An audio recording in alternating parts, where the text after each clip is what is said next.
To the March Cabinet meeting. So let's start with apologies. Do we have any apologies, Lucy? No, we don't. Do we have any declarations of interest? I'll start the ball rolling. I have one, item 7, which is the cultural action report. I am the chair of the National Centre for Writing, but I think I'm to declare another interest at the appropriate. Anybody else involved in any way in relation to item 7? Okay, so I lead on culture, so there we are. Right, let's move on then. Do we have any public questions or petitions? Right, good. And then we have the minutes of the meeting held on the 8th of February. Can we sign those off as a true record? Thank you. Do you need hands up for this? You do, right, okay. So we will put our hands up and say these minutes are the true records. Excellent, thank you very much. So let's now go on to item 5, which is the report on the LGA corporate peer review, Norwich City Council, and it's to review the findings, our response, and the next steps. I know through that process there was the engagement of 100 of our partners, staff, and also council colleagues, and all members had a briefing on the peer review and the discussion of that. So people are familiar with the document. So I'm going to ask Stephen to lead on this and take us through some of the salient issues and how we move forward with the benefit of what I think was a very helpful exercise for us all and for the organisation and elected members. I would also say that I'm delighted that there was a very positive review of the contribution of all members and the work that's been done, both at executive level on the cabinet side of things, but also through a range of our other services, but also in particular scrutiny and audit committee. Stephen. Thank you, Leader. So the Independent Local Government Association peer review of the City Council was conducted towards the end of January this year. We have a team of 8 peers, that's senior officers and councillors from other local authorities. They spent 3 days at City Hall. They met around 100 people, including officers, councillors and our local partners, and consulted a wealth of background material about the council in reaching their conclusions. The team was led by Councillor Darren Rodwell, leader of the London Borough of Barking and Dagenham, which has been named Council of the Year in recent years, and also by Michael Bracey, a very experienced Chief Executive of Milton Keynes City Council. The remit of the review set out in the report. I guess it's important to note that the review's focused on a range of corporate organisational themes such as leadership, workplace culture and financial management, rather than specific services, the delivery of specific services or the quality of specific services. So the final report is included in the papers and has also been published by the Local Government Association. And overall, I think it provides for very positive and encouraging reading for the Council. The headline finding is that the City Council is on a positive journey of change and is focused on achievement and delivery with fantastically committed people, including staff, members and partners. It finds that our relationships with our statutory partners, such as health and police, are strong and effective, and that the Council is widely regarded in a positive light across the region and the country, with partners very upbeat about their engagement with the Council, some describing their experience as exemplary and constructive. The review comments that the senior management team and our statutory partners have a strong connection with the 2040 vision and understand its strategic objectives. In relation to our financial position and our wider approach to corporate governance, the review finds that the Council's invested well in improving governance and assurance processes, and comments that the Council is in a relatively strong financial position, with stronger financial metrics than many of its peers. It points to robust governance frameworks for managing change in financial savings projects, which is seen as a positive, given that this new approach has delivered detailed savings proposals, with colleagues supporting each other through what at times is a challenging process. But also the approach shows a strong link back to the Council's corporate priorities and city-wide benefits, which, according to the report, demonstrates the Council's ability to challenge and to learn. The review comments that senior political leadership is widely respected by members and by officers, and that respect for political leadership extends across all political parties, which is cited by peers as being a very positive attribute of organisational culture. Peers identified cross-party working as a clear strength, and that relationships between members and officers were seen as positive and constructive. And in relation to organisational change and workplace culture, the review comments that the Council rightly identified the need to focus on values and behaviours of the organisation, and that there's been a two-way inclusive process with colleagues to explore this, which has been well received and has good prospects for supporting the organisation to develop. The peer review also sets out recommendations for things to improve, for further development in areas such as community engagement, the delivery of our Norwich 2040 city vision, and continuing to work to develop the Council's organisational culture. Overall, there are 7 recommendations for further development, which includes accelerating plans to strengthen community and tenant engagements, and there's a discussion later in the agenda about tenant engagement, strengthening place leadership by involving partners more formally in the delivery of the local 2040 vision, shifting our focus on workplace culture change, building on the work already started, and identifying further growth and investment opportunities as part of our 2024-25 budget. So I guess overall, the peer review provides some excellent feedback on our work, along with areas for further improvement.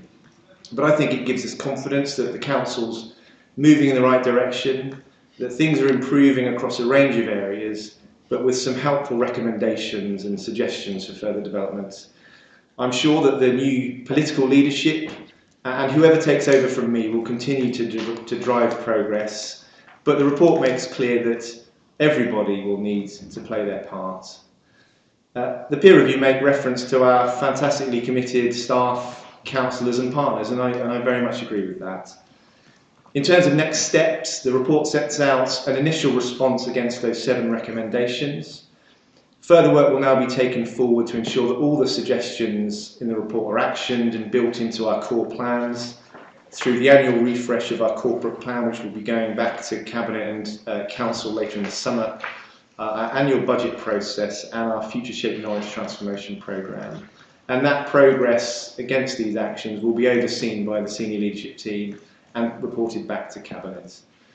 And finally, the process involves members of the peer review returning to the Council to conduct a short progress update, which we're envisaging will happen in the autumn when the new permanent CEO is in place. Thank you very much, and happy to take any questions. Thank you very much, Stephen. Some Cabinet colleagues, Mike?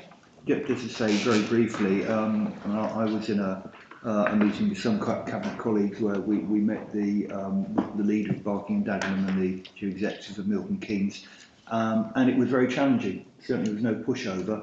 There was a lot of pushback and a lot of detailed questioning, which I think we all said afterwards we found really helpful in terms of clarifying our thinking of what we were saying, but also in terms of learning lessons. So I think it was a tough but a very beneficial and valuable experience, and I'm looking forward to going down to Barking and Dagenham later in the month, because we were invited down by the leader to see some of their best practice. So I think there's a group of us going. Yes. Thanks very much, Mike. That's very helpful remark. Any other comments from Cabinet colleagues around this? Okay. Sort of echoing what Mike has said in a way, but it was I think the timing of the review has been incredibly timely because it gives us a good basis to work forward on, has made us really think very hard about what we're doing, and has also highlighted some of the things that are already in train, but will enable us to build on it. So I think it was very good. And like you, I'm looking forward to the visit to see what else we can learn from it. Yeah, absolutely.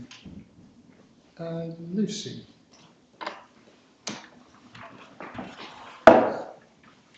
Thank you. Thank you, Alan. We're really glad to see this peer review undertaken. It was a decade since the last one, and I think good practice is about every 5 years. So we really welcome that it happened and that the council threw itself into it, and the peer reviewers clearly worked very hard as well. And as a group, we did do a lot of thinking and a lot of careful preparation, contributed a lot of points in a positive spirit. And I was in several meetings, and they were in depth, and it was a really good opportunity to talk about things. And we're really pleased to see a lot of the points that we made were taken on board and brought through. So thank you for that. I just wanted to ask about one aspect. As you said, it's on our agenda today, but it's a key change the council can make that was pointed up, and I think it's overdue. We all know residents who are really engaged and want to improve the area, and sometimes find it difficult to get the council's interest in their plans, and the report does agree with this. It says, despite the frameworks being in place, peers did not see consistent inclusion of the community voice. And we want residents, I think we all want residents to be at the heart of everything, and this is attempted clearly for housing already. So I'd like to just ask what the plans are to have an ongoing two-way engagement with residents, and if you'll commit to strengthening at pace the voice of councillors too and community leaders, and really harness that enthusiasm and listen to citizens. Okay, thank you for making that point. Is there any responses to that? Obviously we've got an item this evening, a substantive item. Stephen? I think that's fair comment from the peer review. I think it's a work in progress for the council. I think we've done a lot of work over the last year or two to improve the way we engage. I think our kind of online engagement platform is much clearer now and creates a better mechanism to consult. But it's not just about online consultation. And I would point to an example. Some of our environmental strategies and our biodiversity strategy, that was developed through face-to-face workshops with people at St Andrew's Hall, and that led to the development of that strategy. So I think services and colleagues are taking the opportunity to do this more. And I think what the peer review is saying is that we do it really well in certain areas, and I think there's just a greater degree of consistency, and I think that's going to be the focus over the next period. We're developing a community participation strategy. We're improving tenant engagement. So it's not, we need to be engaging in a number of different ways. Online is convenient, but that doesn't always give you the richness of data.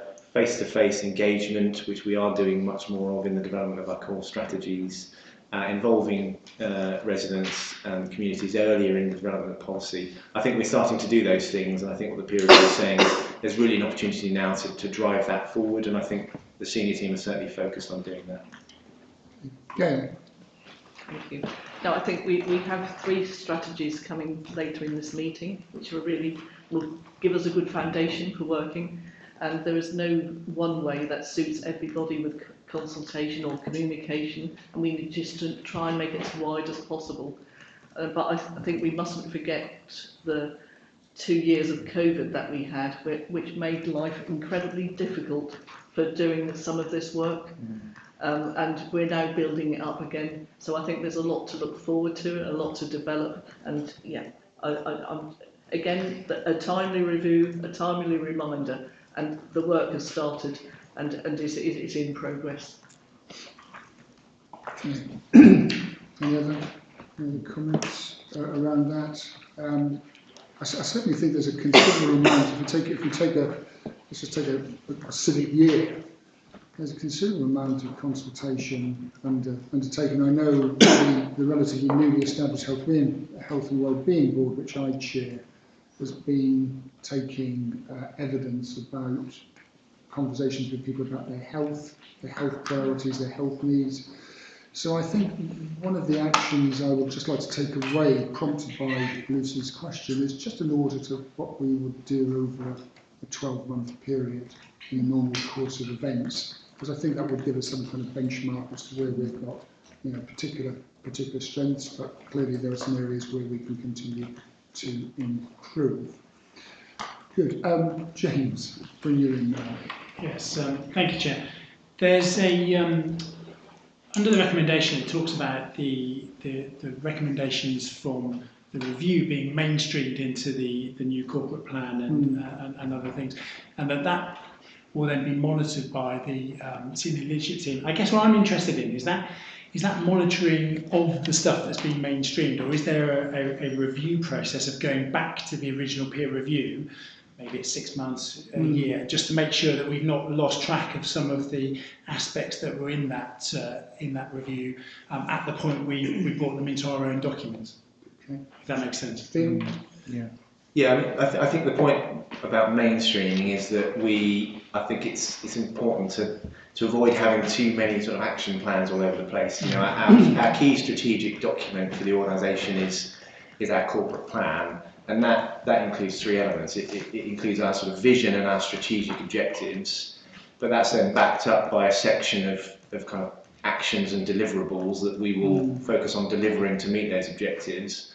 And the third section is our performance measures so that we can track our performance. So every year we update the corporate plan, and we've committed to do a review and do a kind of retrospective review of what we've delivered in the previous year, whilst also updating our deliverables and updating our performance measures where needed for the coming year. And I think what we're saying is that the main actions of the peer review should be put into those deliverables within the corporate plan, so that they are part of the main strategic document. That then comes back through the corporate leadership team and gets reported back to Cabinet. And so we don't lose the corporate plan actions by having a kind of separate standalone action plan. So kind of by incorporating it in the key work of the authority is probably the best way of making sure it doesn't get lost. But what we are doing is, I've got a colleague working through every single point in the peer review, because there are 7 recommendations, but there are also a number of points in the document that are suggestions. So we'll pull that out into a grid. And we'll keep oversight of that. And as the kind of table in the cover report sets out, this work is kind of happening now. So, for example, in relation to the workplace culture change, the review points out a lot of work that's been done over the last year. We're now reviewing that, and under Lou's leadership as an interim and the senior teams, it's where do we go next with phase 2 of that culture change. We've done a lot of work to develop a new set of corporate values, which have been developed bottom up with colleagues, and at some point over the next few months we will launch those. And I think that's a good opportunity to really press on with behaviour change and really kind of focusing on behaviours of colleagues and councillors, so that we can continue this positive direction of travel. Thank you. Good. Any further questions on that? And can I just say, in concluding this item, and before we go to the recommendations, this was the work of a cross-organisational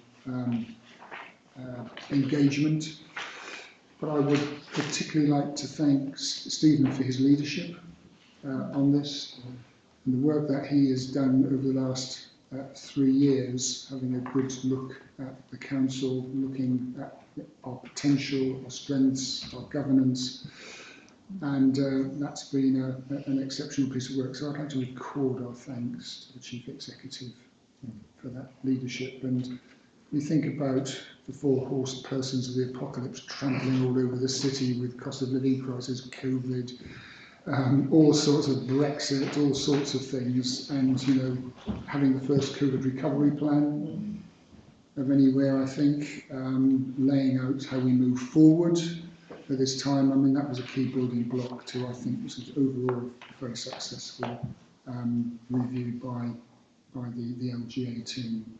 So thank you. Right, let's move on then to item 6, which is the Towndale Fund Programme update. So that's page 53, and this tells a good story. So I think it's a very helpful report coming before Cabinet this evening, just to give a progress report on this. So it's an update, but it's also about requiring or requesting some delegated authorities, particularly in relation to the digital hub project at Townsend House. So do we just need to do a vote on that one? we do. Yeah. God, I'm so keen to get onto the Townsend Fund. I was just carried away. I've been reminded by my colleagues that we really need to agree to the recommendations in the previous report. So I'll knock 10 points off my performance this afternoon. Should people please indicate that they're in favour of this, despite the wobbly competence of the chair? That's fine. Good. That's been agreed. So I can continue. I'm in the right place now. Excellent.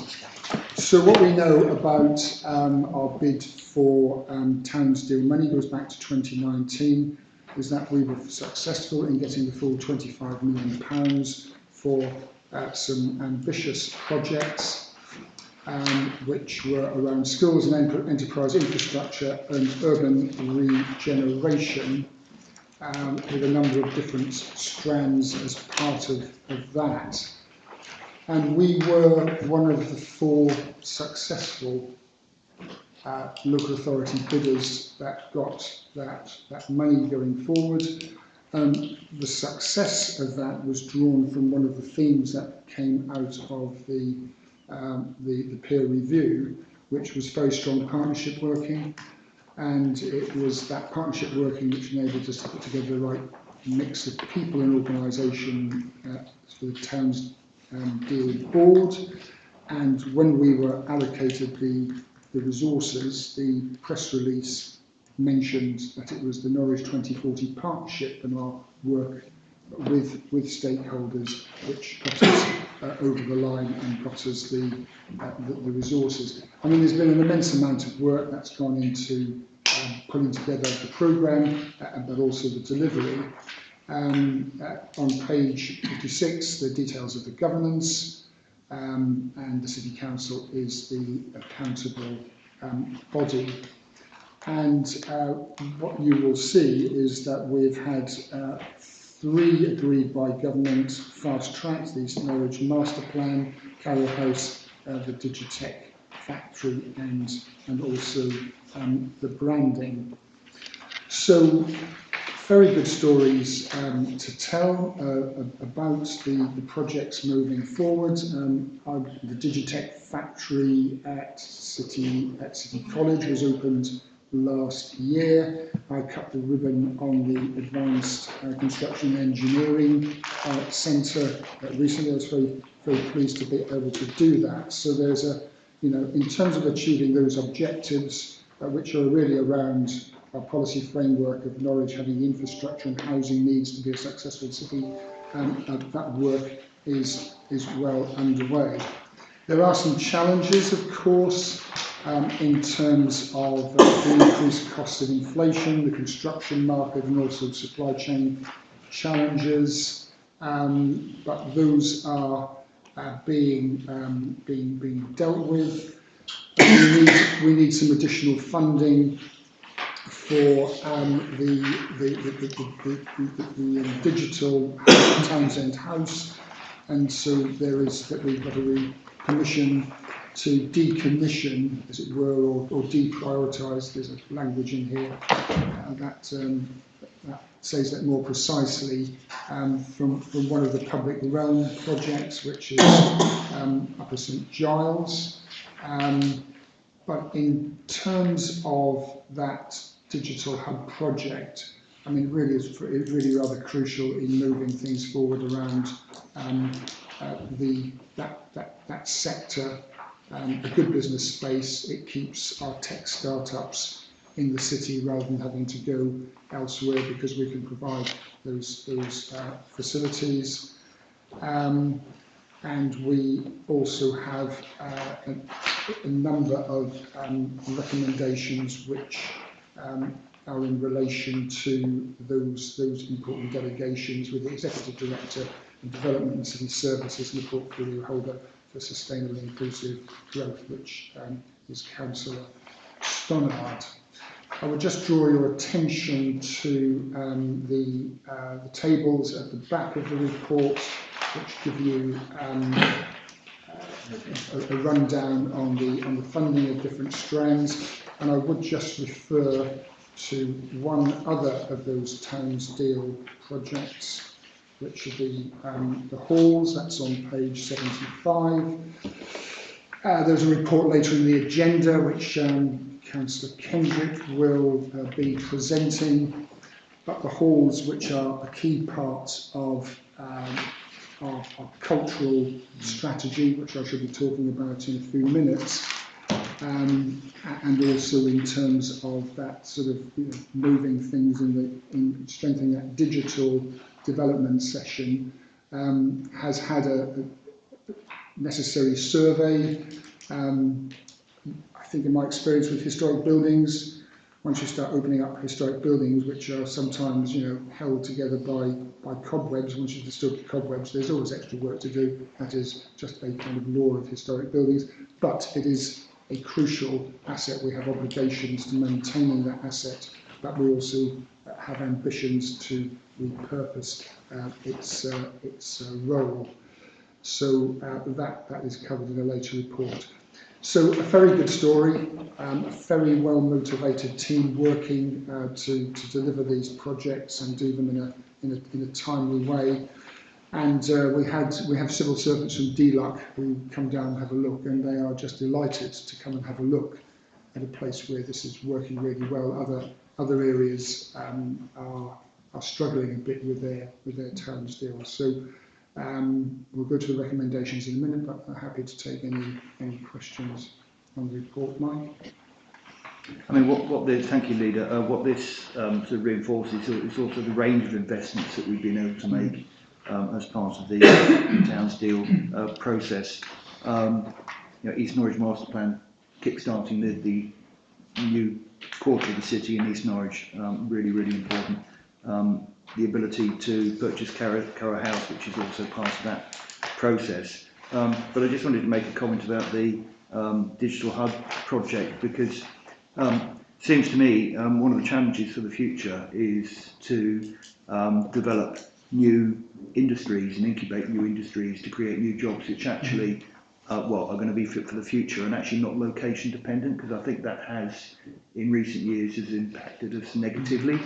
And has led to, actually I can think over the last 30 years, Roundtree Macintosh is pulling out, wanting to be located more centrally. Then we had Britvic for the same reasons, moving out. And we do need to be looking at these sorts of industries, these sort of digital industries which are not location dependent. And I think building up, incubating them and building up a critical mass here for the future. And I think now, for me, that's one of the most important lessons from this, is that we've been able to do that. So I think it's really welcome. Thanks very much for that. Any other cabinet questions? I'll just ask Graham if he's got anything he wishes to add. I don't see any cabinet colleagues wanted to add anything. So Graham. No, I think you gave a fulsome introduction to the paper. Clearly, it's effectively the second annual update that we did. We did a similar one previous February, and we've committed for the duration of the programme to keep members informed. Overall, as you know, there's some pressures in the programme. You have to be living under a rock not to realise all the build cost inflation and some of the supply chain issues that we've been having delivering complex capital projects, but we clearly have sufficient headroom in the wider project, and because we are still, if one of the more advanced of authorities nationally who receive this funding and are not actively delivering it, don't want to tempt fate too much, but the attempts when we've had to engage with government to vary the budgets effectively and via money from one to the other, because we de-scope some public realm to enable to do a better job on Hay Hill, they've always been supportive of that, of us managing in that way to work within the budget, and overall, because of where we are, particularly with the revolving fund, which is always a slightly slower burn proposal, and a bit like we still have sufficient headroom within the total programme to deliver a meaningful set of projects that link together and will drive economic development and regeneration across the city. So it's proceeding pretty well on balance, though not without its challenges. Indeed. Thank you. Good. James. Yeah, thank you, Chair. I want to make a point that Mike has largely made already around the digital hub, which I think is hugely exciting, actually, in terms of having something in the city that is location independent, but actually that it's in the city and it's close to institutions like Newer, who can potentially, those students, those graduates can feed into the sorts of digital work that might be going. But my question related to the halls, and I know we're dealing with that in another item, but is there, what is the level of risk associated with the Townsdeal bit of it, in following on the level of remedial work that needs to be undertaken there? Is there a risk to the Townsdeal aspect of the hall's work because of what's been uncovered? I think one of the concerns is that we don't want to close the halls down for longer than necessary. There is Townsdeal money which is part of that, but the repairs are our obligation.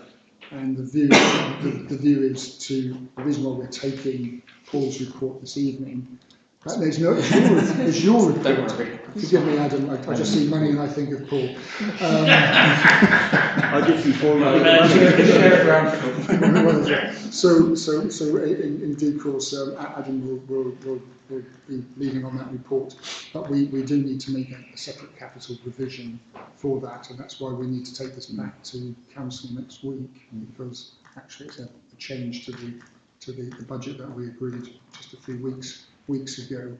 So it's, and in any case, even if we didn't have the Townsdeal, we would have to do the work, because we have obligations to maintain our historic assets and a very important facility for the city. So the Townsdeal stuff drives forward, there's resources for that, but we do need to carry out our obligations and we need to put capital money as identified in the later report. Did you want to add anything to that, Graham? I think as I describe it, there is clearly a risk to the Townsdeal project, but we think that risk is being managed by the capital adjustment that is being proposed effectively, because the worst case,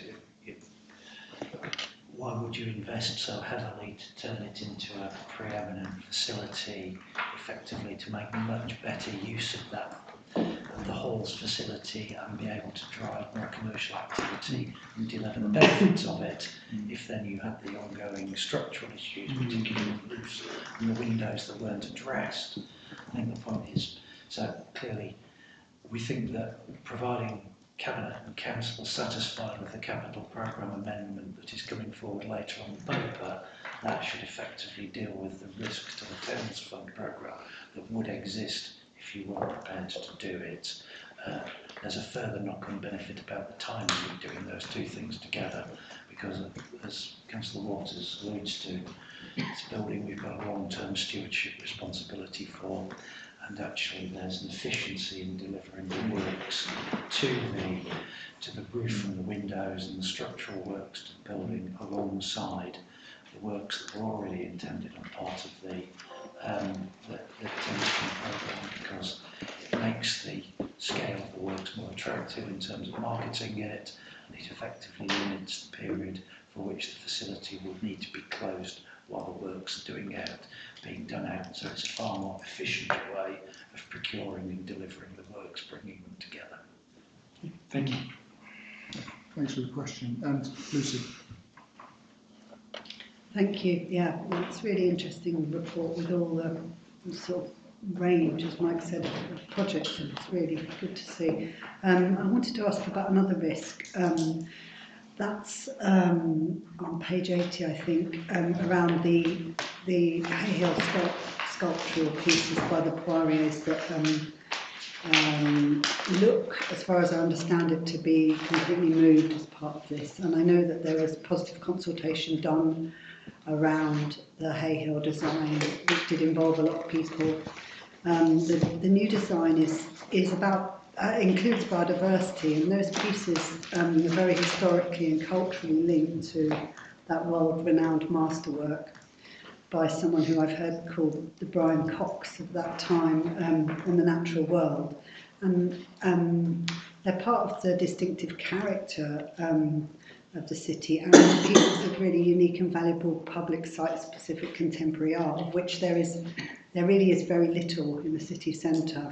So as we're currently drawing up a cultural strategy and the compact that we're part of, the sort of removal of those pieces, I've had it said to me quite forcibly by many people that the removal of them sit slightly at odds with our policy going forward. And I just wanted to be sure that we're content that it's been carefully looked at enough, and that the complete loss of the artworks or any echoes of them by completely mothballing them, would that not do reputational damage long term?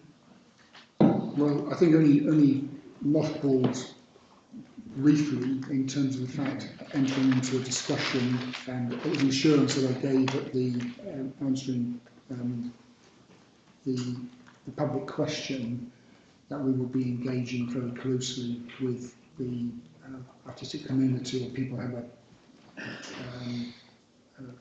a strong interest in the work of Thomas Brown. A good opportunity to remind people across the city what a significant figure he was.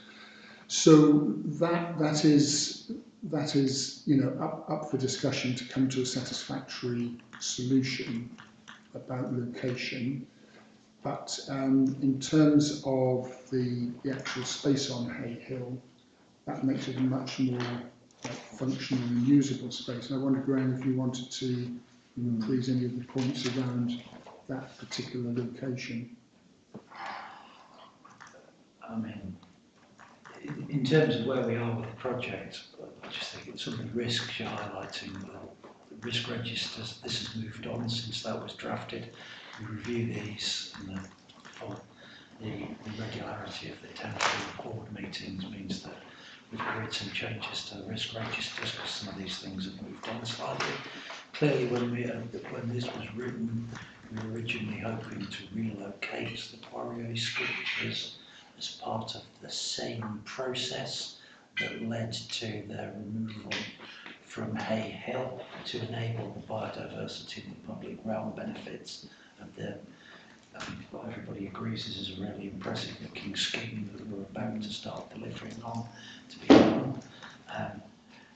The location we propose to relocate them to, we've had certain representations in that's led us to pause about that and to reconsider our approach to where it is. We don't know what the outcome of that process is, but we are committed to finding another location to host the Poiriers. They're an important work of art, and they do quite rightly celebrate in a contemporary way the works of Thomas Brown, so the intention is to effectively have two places where the importance of Thomas Brown to the city can be appropriately commemorated effectively, and through that process we've engaged with the original artists who are very supportive of them being moved, because particularly they were originally designed that they would have to sit in effectively a greener landscape than the quite harsh concrete from one that they currently and have sat in ever since they were installed in about 2007. So it hasn't worked to celebrate the works of art and show them to their best potential. I'm confident through a process we'll engage further and we'll be able to find a far better location to hold them. It may or may not be the previous one we consulted on, but we're still going through that process. Okay, thank you. Comprehensive answer, good question. Any other questions, comments? Can we give the recommendations then on page 53? Look at the current position and then the delegated authority. All those in favour of the recommendations, please indicate. Thank you very much. That's agreed. Let's now go on to item 7, which is page 85, which is the Cultural Action Plan. So, as this report says, culture defines the city, and we as a council are one of the biggest investors in culture. I take, for example, this report, Culture and Place in Britain, which is the key cities report that we did with the Arts Council. Actually, I think Norwich, relative to its size with all the other key cities, all 27 of them, invest more in culture than any of those other places, many other cities. So we invest each year roughly just over £1 million. We get £4 million from the Arts Council for our national portfolio organisations across East Anglia. Our gross value added, so economic measure, is significantly higher than any other local authority area when it comes to the benefits of cultural investment. So this action plan has got 2 elements to it. The first part of that action plan, and this is what's embedded in this document, is about deliverables. Deliverables between 2023 to 2024 and actions, and I'll refer to some of those in due course. And that will be the building block for a cultural strategy for the city in 2025. And we have brought together, as you will see from the report, all the key cultural organisations and stakeholders across the city to help shape that strategy. The focus of this particular report is around the Norwich Creative City Compact. And this came out of one of the recommendations of the 2019 Creative Cities Commission, of which I was a member representing the key cities group. Underpinning that exploration was the work that was carried out across the cultural sector by Tom Fleming Creative Consultancy. And we were one of the first pilots to explore this idea of a Creative City Compact. And what that essentially does is it brings all of these key partners together. It's the kind of critical mass that we get from working together, shaping strategy, providing a large umbrella under which a lot of smaller organisations, individual creatives, can provide an injection of ideas and energy, but also can benefit from the support of that bigger architecture. It also gives us a critical voice at a critical level in terms of seeking funding for initiatives across the city. And it is at a time where the government over the last 3 or 4 years has recognised the value of the investment in culture across a whole series of government departments: health and well-being, regeneration, new jobs, training opportunities. It blends into the digital economy. In the report I just gave you a sort of a fleeting glance at, it talks at creating micro clusters which ties in with a couple of the points that James was making in his question to the Towns Deal report. So this is an ambitious action plan, but what it does is it tees things up for that really important cultural strategy, which ties in, and the report makes those points explicit, with the 5 key elements of our 2040 vision and demonstrates how those work together. So I would just finally draw your attention to page 99 and 100. And on page 99, it refers to that longer term strategic planning, which this action plan will facilitate.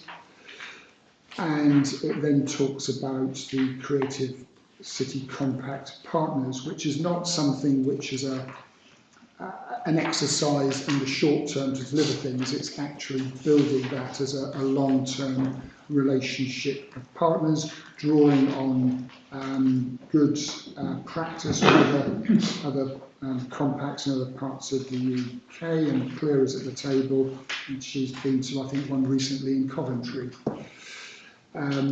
So, you know, how that develops and how that evolves, it'll be something which will be up to that group of partners to think about, but the idea is to make the most effective design, the most flexible design as possible. And then just finally, if you turn over the page to page 100, there are case studies, a series of case studies, because, you know, we have talked as an administration about social, economic, environmental, and so we've got some case studies of our own organisations about access to culture and art. That's inclusive arts. The greening of the Norfolk and Norwich Festival, what's their contribution to, you know, carbon neutrality, and again, you know, connecting communities. Part of the work that we are committed to, doing that through literature, and I know the impressive work that the National Centre for Writing is doing in this space, and health and well-being, and also part of, you know, the language that we've been using about COVID recovery, the Theatre World's Creative Community Recovery Programme. So these are good, substantive initiatives which, you know, form part of the programme going forward. So I do commend it to you as a read. Claire, would you like to add anything? No, I don't have anything else to add, thank you. Okay, we'll be ready to pick up some questions if there are some, or comments. Colleagues, anything from you, Gail? Comment really to, well, obviously to thank officers for the work they've done, but also I think we should acknowledge the work that you've done yourself, Alan. The work with key cities, and I'm party to some of the meetings, so that's been instrumental to getting a good wide view of what's happening across the country. The work with the Writers' Centre, you've done some really, really strong work, and obviously the Arts Council. So I'd like to thank you for the work that you've done to get us to this point, because culture is so important to this city. So thank you. The nice thing is it's been really enjoyable. So, Lucy, I think it's your turn first. Thank you, yeah, thanks for the report. It was really interesting to read and enjoyable, and it's, as you said, it's a vision and an action plan working towards a cultural strategy, and it will sit with the cultural compact. It's all sort of fitting together and strongly under the 2040 vision, and there's a kind of strong narrative around that. From the paper, it looks like the building blocks are all there to work towards that. It says there's been consultation with the sector, which is good, and the structures all look as they should be, but I haven't been able to find any details of the cultural compact sort of online.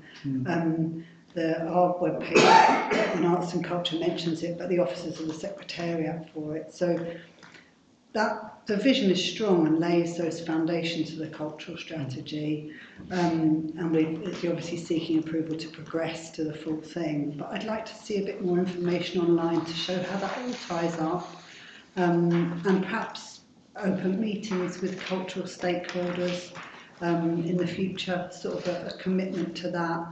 And in the short term, a link perhaps with existing culture, perhaps through Lumi or our Visit Norwich portal. It's just if you do look for things to do in Norwich, it's very hard to, there isn't anywhere where everything's in one place to sort of have a live accessible version of the city's offer.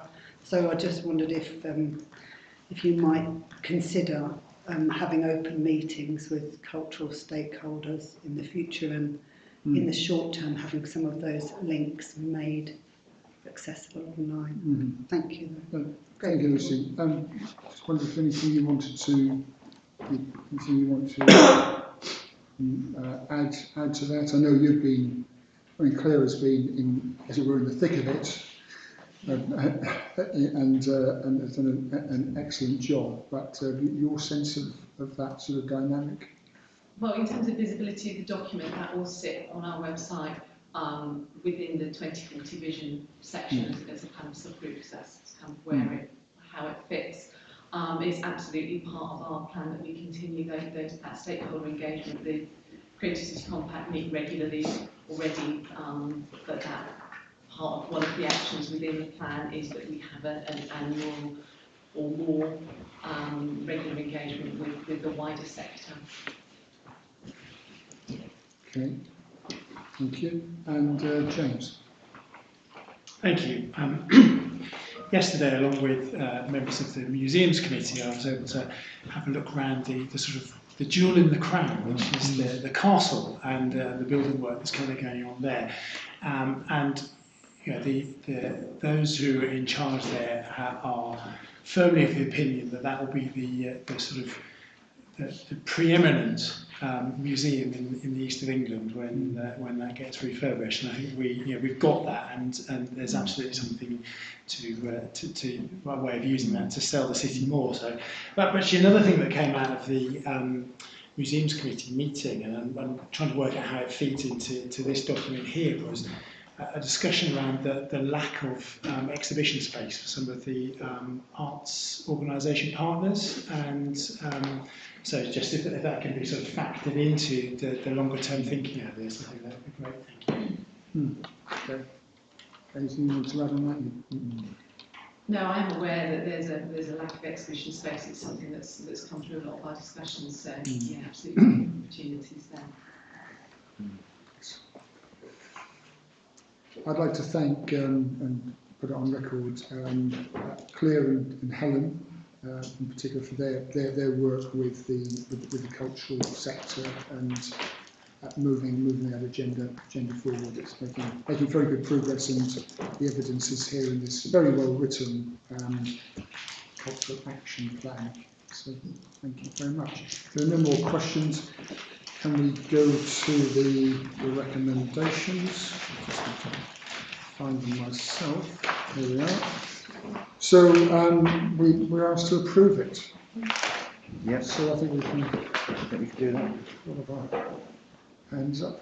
That's great. Thank you very much.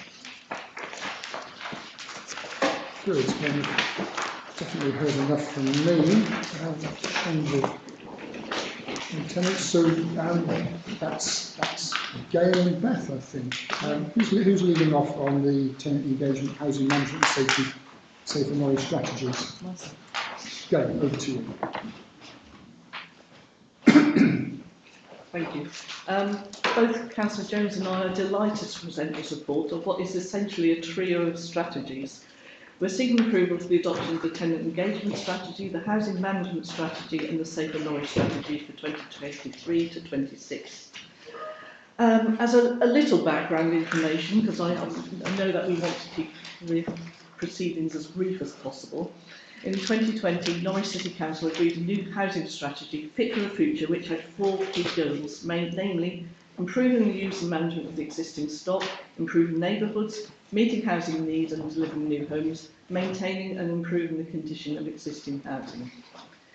Things have moved on since the adoption of this strategy, and alongside the approval of the revised Norwich City Council Corporate Plan in 2022, it's very timely that you now have in front of you 3 strategies to support how the council manages its properties, engages with tenants, and works to develop safe communities to improve the quality of life for all. There is no doubt that the tragedy of the Grenfell Tower fire on 14th of June 2017 was the catalyst for much work right across the sector, from government to local authorities and housing associations. Work is now driven by legislation such as the Building Safety Act 2022 and the Domestic Abuse Act 2021, and a number of amendments to the Social Housing Regulations Bill, which is expected to become law later this year. There is a need for meaningful tenant engagement and for finding new ways of engaging our tenants which suits their lifestyle. Not everyone wants or has the time to sit in meetings, but there are a number of other means of engagement such as email and text messaging. We need to understand their needs, experiences and aspirations, and to support scrutiny of performance and to continue to improve our housing service. The voice of the tenants must be heard. We are a large landlord with over 18,000 homes with both social housing tenants and leaseholders, and the management strategy is about a framework to manage our homes and estates effectively, and most certainly about enabling two-way communication. We will continue to help tenants to sustain their tenancies and target support when needed, while striving to give excellent customer service and delivering value for money. We have seen the difference the estate aesthetics programme has made, enabling sometimes quite small projects to be delivered, things such as a new bench in a sheltered housing scheme or larger projects such as a new accessible drying area. We want people to be proud of the area in which they live and to be involved in improving their environment. I'll leave Councillor Jones to comment on the Safer Norwich strategy in particular. However, these strategies should be considered as a suite of cross-cutting strategies rather than standalone strategies, with the right environment for everyone to live safe and happy lives being absolutely key. There is an enormous amount of detail within these reports, with aims and priorities clearly set out. There's no need for me to go through line by line, but I'm really proud of the work that officers have undertaken to get these 3 strategies over the line at the same time, and they give a good foundation for all the good work that will follow. So if I could hand over to Councillor Jones, and then perhaps officers would like to comment after that. Thank you. Thanks very much, Gail. Over to you, Beth. Thank you. Incredibly proud to bring the third of these strategies, the Safer Norwich strategy. I think it's very crucial to say they do sit together, and it's a real testament to the forethought of officers in the way they've developed this, and actually looking at bigger pictures, and I think that's what comes through the idea of bigger picture throughout the strategy. We've got these key priorities of setting up a partnership board, reducing neighbourhood crime and ASB, reducing incidents and impact of domestic abuse and sexual violence, and then reduce harm, vulnerability and violence-related substance and alcohol misuse. But I think that partnership board is the key bit. We are not only is in very difficult financial times at the moment for everyone across the public sector, that actually none of us have the funding to deal with anything in isolation, but actually none of these problems exist in isolation.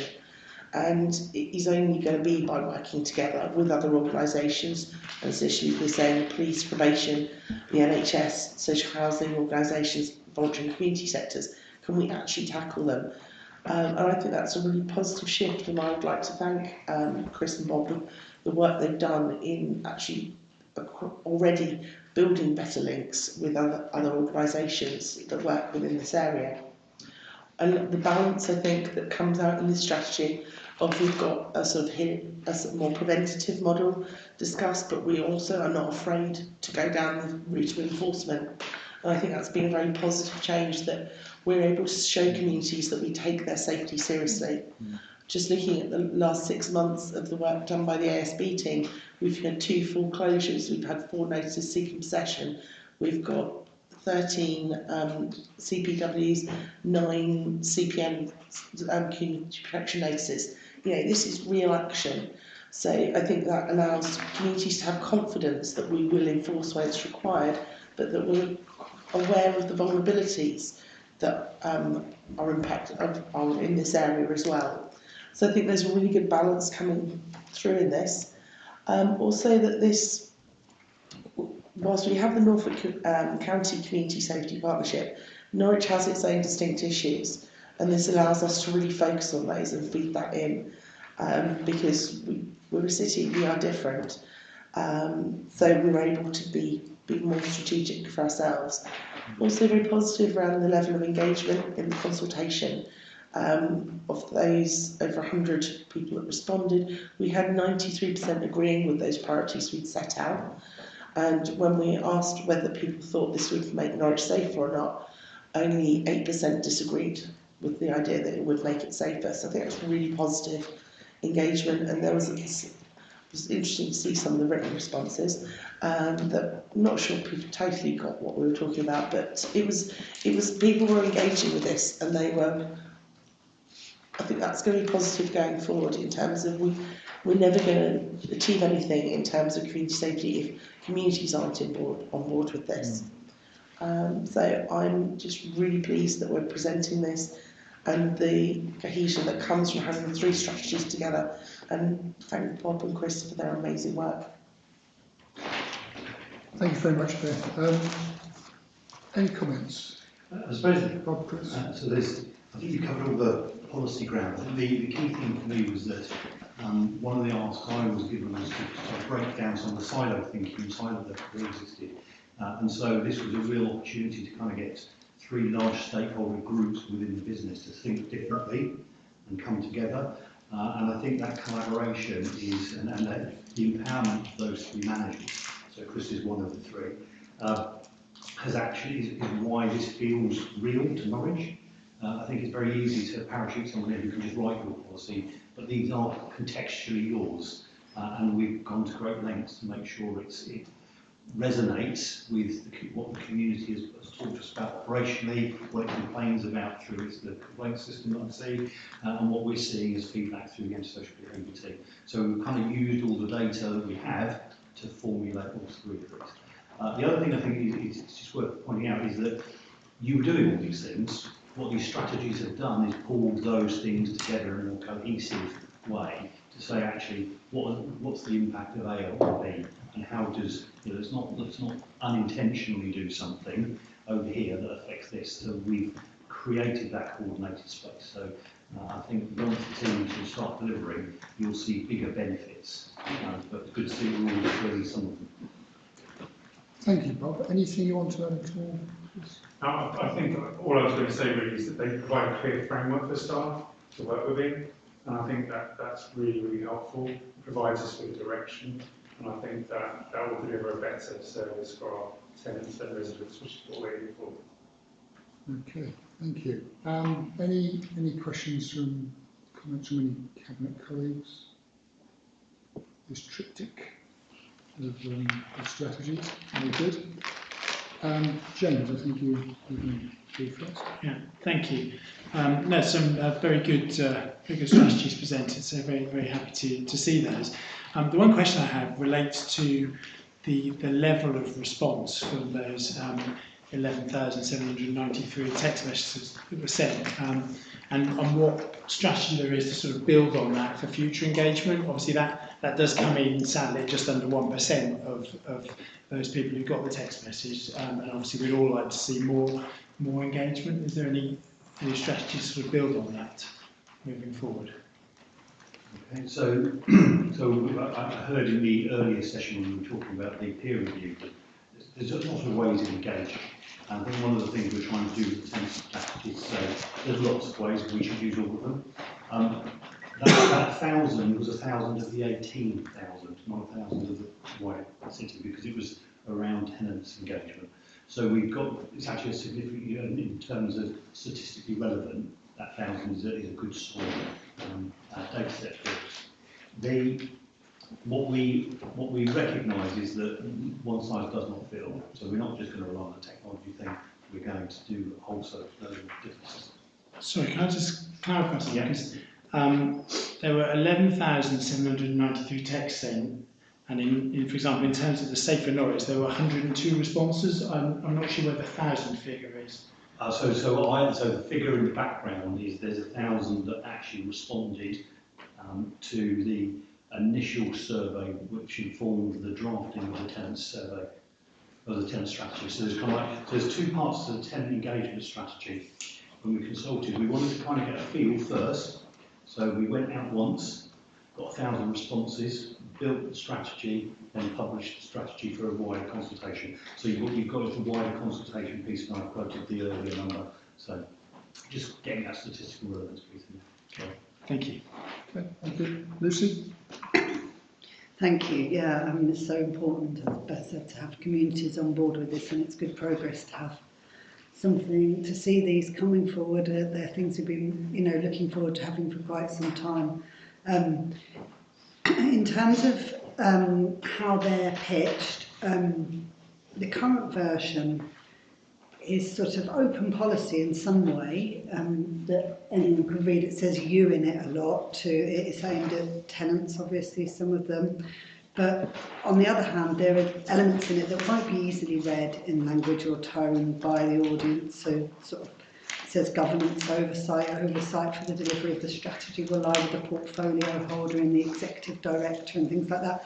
That won't, what I'm saying is that I think there's almost another stage here to get it really, really right in terms of engagement. At the moment, these are almost for residents, but not quite, and neither are they completely for councillors. So I just wondered if, because they don't necessarily have detailed ongoing information in for monitoring, etc., and live data. So would it be possible to look at having different linked versions to make them more accessible to the people we really want to engage with, and also to make them more informative for scrutiny in an ongoing way? So it's just adding another stage, if you like. The basics are there, but just to refine them. I'm going to bring in Beth first, and then I'll bring in Bob. Just from the point of view of my area, I'm actually quite happy with the level in which it's presented, and I think it's quite clear and well broken down. And I think when we move on to action plans, I think that would be a next stage, and the way that's presented will be up for discussion. Yeah. And Bob? So it has been agreed that all of the strategies, once approved, will go through the comms team to develop a accessible version and better or easier access version that sits within the website. So that's already intended. So we should just put that in as a note. We knew it, officers know it. It's just we didn't put it in the report. Apologies for that. Okay. Any further questions, comments? Thank you very much. Thanks to everybody who's been involved in this. A lot of work. We need to do recommendations. Absolutely. It's always good at it's always good at a midpoint of the meeting to just remind me. So thank you for that. But again, some excellent work. So thank you very much. And we're good with the recommendation, and it's pretty straightforward. Cabinet approve the tenant engagement, housing management, and safer Norwich strategies is indicated. Thank you very much. Okay, let's move on then to item 9, which is page 135, and that's the procurement strategy update. Do we come and join us at the top table, Tracy? Great, thank you very much. Right, Paul, over to you. I'm delighted to be able to present this year's procurement strategy update. We recognise that how we spend money on third-party organisations can have a big impact on the local economy. I was delighted to present figures in the budget, highlighting just how much of an impact we have on the local economy, as is reflected in this report today. Spending money in Norwich and the immediate area of the companies, which is RG Carter, Roche and Barbara installations, helps keep good quality jobs in our city, doing work that benefits our city. The report recognises that over the past year we have supported our procurement team to change the way it works, making our lower level spending processes more straightforward and focus harder on the highest value spend. Again, this helps local firms who wish to supply us but may not have the capacity to go through the full tender process or take a risk-based approach to our purchasing activities. We also highlight the need to sharpen our focus on social value. There are some great things going on with individual contracts, but we can do more systematically to look at how our purchasing power supports social outcomes in the city. We are currently undertaking work to evaluate the levels of carbon in our supply chain to understand where we need to focus efforts to reduce our environmental impact. Next year we'll see a new set of procurement regulations as a result of the country leaving the Brexit. We shall await to see what those changes are. Thank you. Thanks very much, Paul. Anything you'd like to add, Tracy? No, nothing further, thank you. Okay. Any cabinet colleagues? Yeah, the stressing and the importance of procurement is very evident. Gail? Now, I think it's a really good paper. I know that I seem to be constantly presenting papers to this cabinet on procurement of some sort or the other, and it is really important that, you know, if we can use local suppliers, it means such a difference to the city. And also I highlight the bit where we're talking about apprentices. That's really important to us. And I know with NRL they've had a very successful apprentice recently. So yeah, there's a lot of good work that we're doing, and we need to make sure we continue with it and improve on it. So thank you. Thanks very much, Gail. Any further comments? Yes, please, Adam.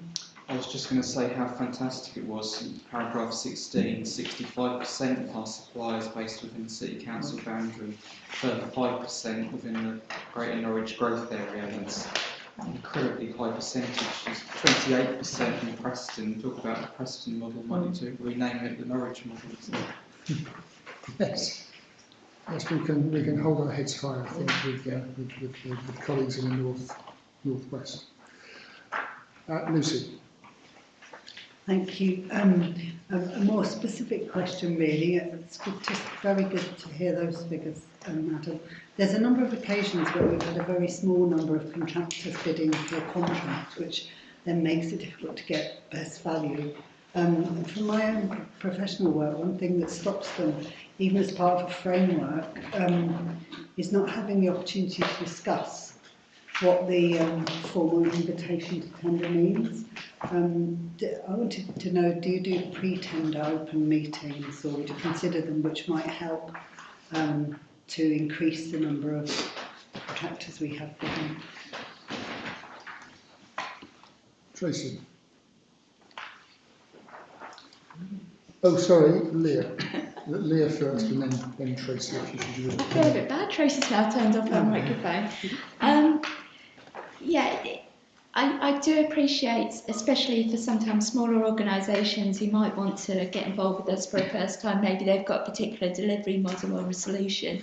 And there is a degree to which we do encourage soft market testing, as we probably call it more normally, within services. But when you hit a certain threshold, a public procurement regulation threshold, you have to be very careful in what soft market testing you do. There are specific legal requirements around how that's undertaken, which I don't think is always the most helpful to having really constructive discussions in that regard. I think it is an area that might be changed somewhat under the new regulations, and I think we can hope, as well as potentially post-tender negotiation too, which I think is quite encouraging to see. But how that will pan out in practice, we are yet to see. Anything you'd like to add to that, Tracy? No, just we do recognise in the plan that the engagement with the smaller supplier is definitely something we want to actively. This is historic, but I mean, in the past presented, say, the Federation of Small Businesses and running through what an ITT is and acronyms and how it goes through. So that is something we want to look forward in the future, avenues that we can engage with for small businesses and make it easier to engage with us. James? No questions. No questions. Okay, can we then go straight to the recommendations, which are on page 149. That's the previous document. That's planning ahead there. So page 135, Cabinet notes the progress achieved in delivering the procurement strategy. Thank you very much. Okay, now we're going to page 149, which is the pay policy statement. Colleagues who have been around this table a number of years will know this is a familiar report which comes at this time of the year, and it is it's derived from the Localism Act 2011, so hence this report is before you. This is a very clearly written report, and what I would want to do is just draw your attention to a couple of key areas which demonstrate that we seek to be a good employer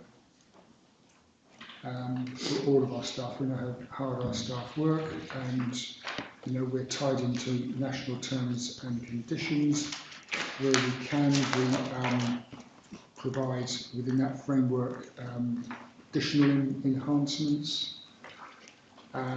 We are obviously a living wage employer, and going right back to the 1980s, we always paid a low pay supplement to make sure that people didn't fall adrift of getting a reasonable wage. And we understand, with the cost of living crisis, that's an additional issue. And Stephen, you introduced an initiative to recognise the cost of living crisis. Press the wrong button.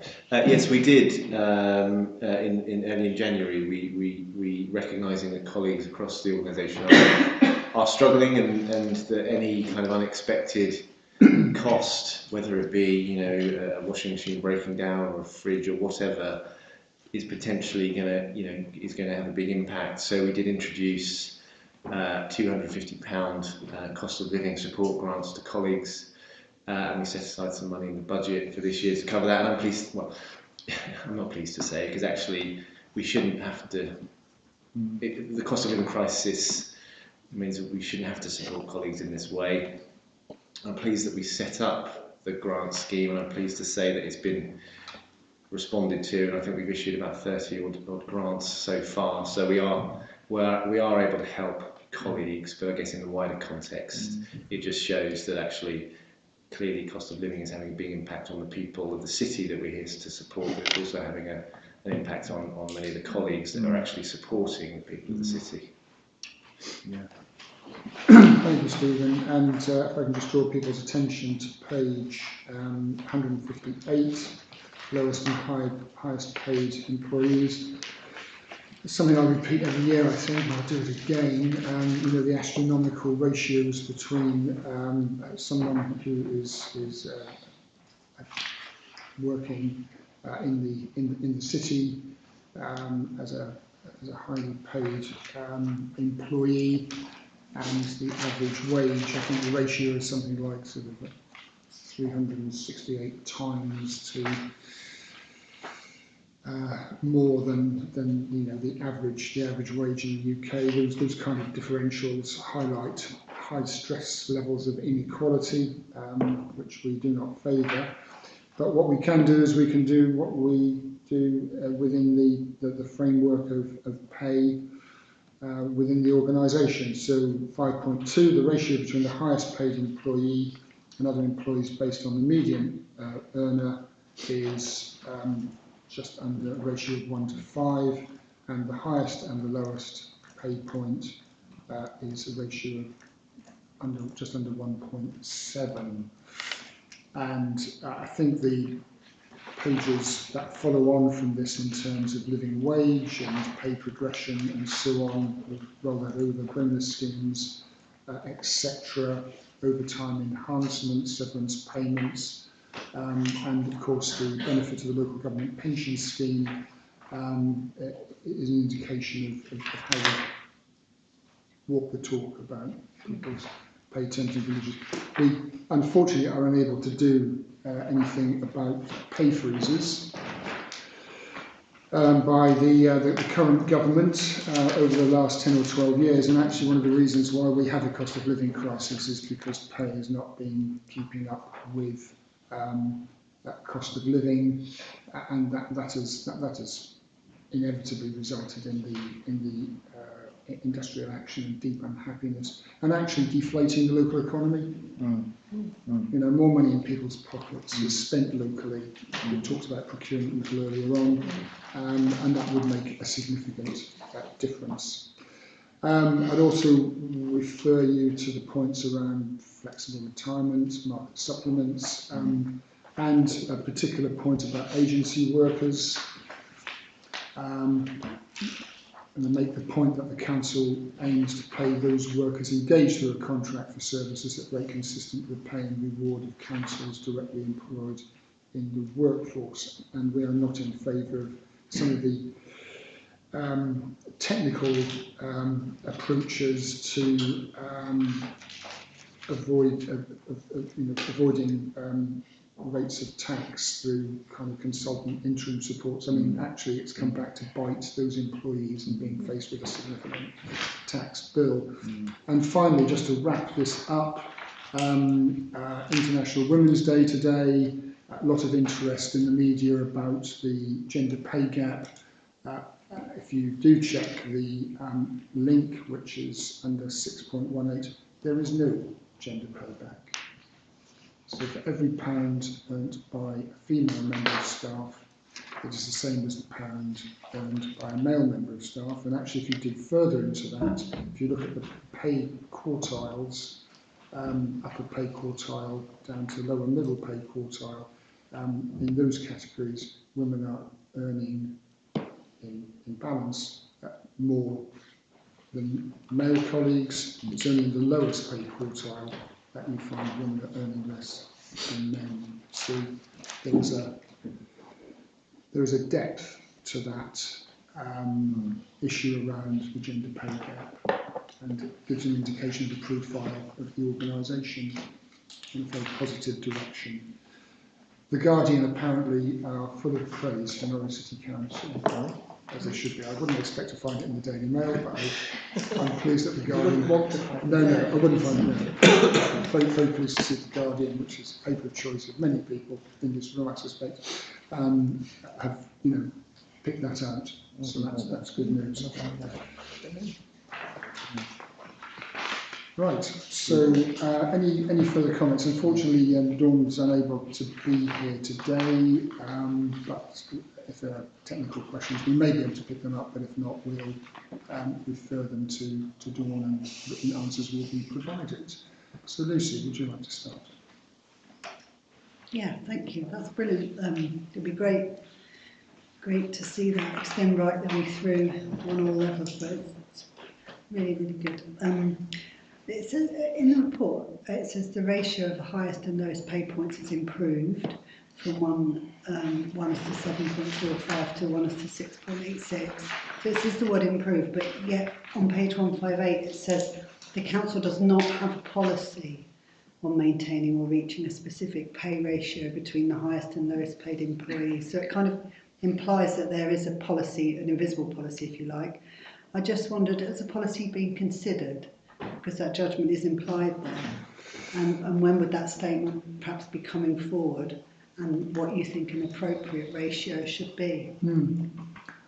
Well, actually, I'm pretty happy with the ratios as I've seen them over the years. So I've seen a decade's worth of these ratios, and in fact, what I would say from recollection is that the ratios for the median earner in relation to the highest paid employee has moved, as it were, closer.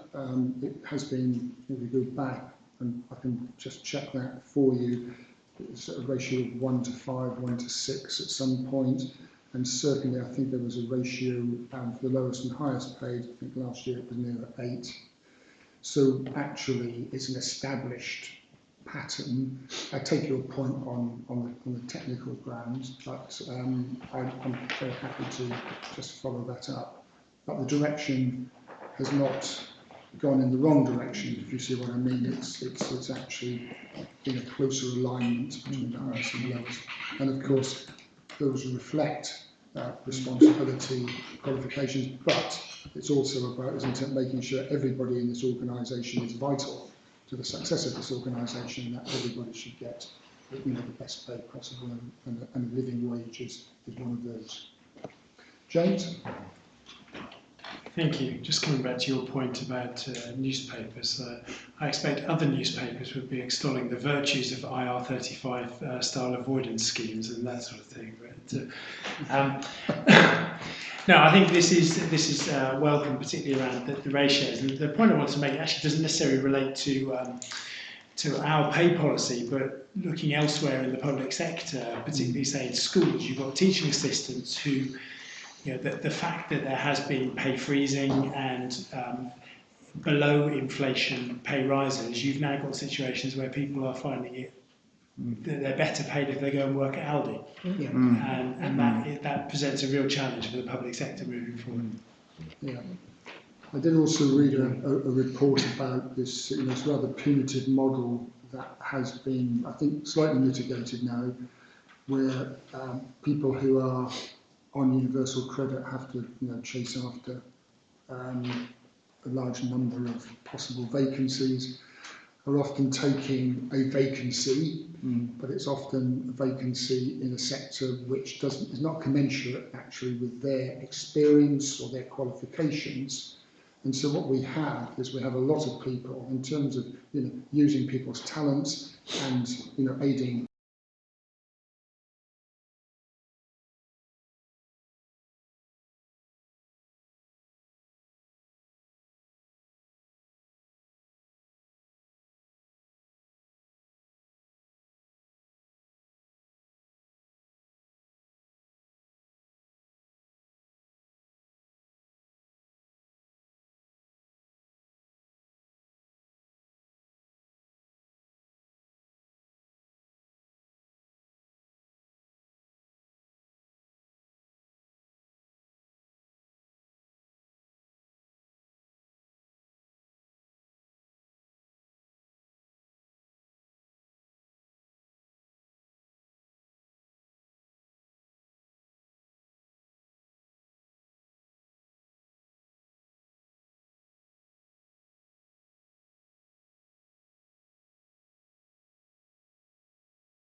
in the condition survey report are set out in bullet points under paragraph 9, set out in full in the condition survey report attached. The implementation of these works, combined with the Towns Fund scheme, will enable the halls to reach its full potential as a unique, fit-for-purpose, multi-venue arts centre, generating revenue for the council. Councillor Waters earlier set out the critical role the cultural creative sector in Norwich plays, enriching our residents' quality of life and providing jobs for the future, protected to a significant extent from the challenges of automation and net zero the labour market faces. These measures will enable the people of Norwich to enjoy the halls for generations to come, continuing to play a central role in the civic and cultural life of our fine city. Thank you very much, Adam, for that, and putting the record straight. I'm sure the press has got all the clickbait it needs from those rather lurid stories of walls falling down and so on, but now they can, I'm sure, write a correction and reassure people who wish to use those facilities.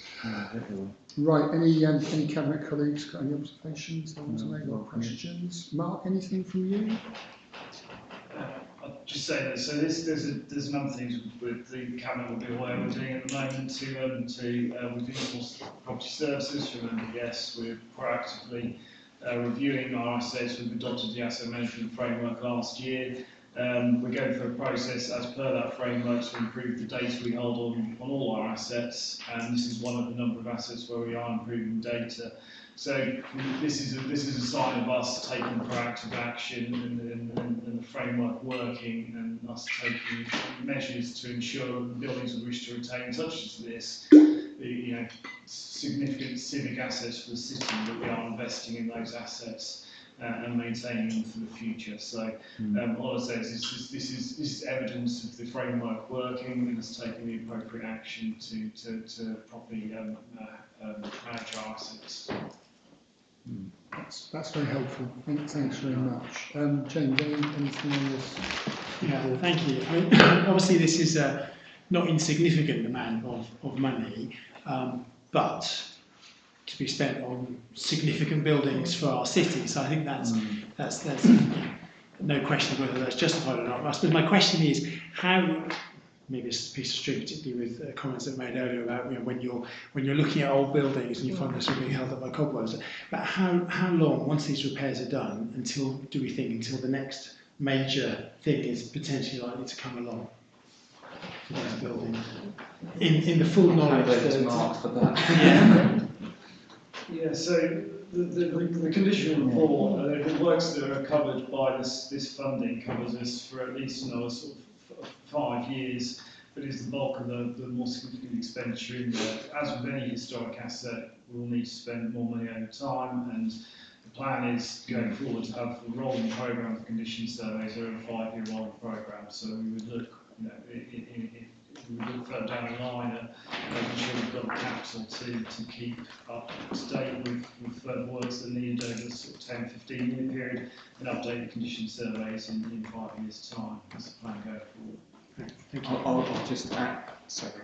I'll just add to that we've purposely decided to implement the medium-term recommendations from the condition survey report in addition to the short-term measures necessary in order to take advantages of the economies of scale possible and avoid future periods of disruption.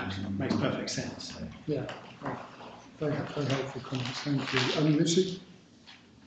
Yeah, thank you. I mean, the report does say on page 167, point 8, I think that's probably where the story came from, and it's fair enough, because it says it is possible that it will lead to a complete failure of external walls and roof, which in turn will lead to the closure of the buildings.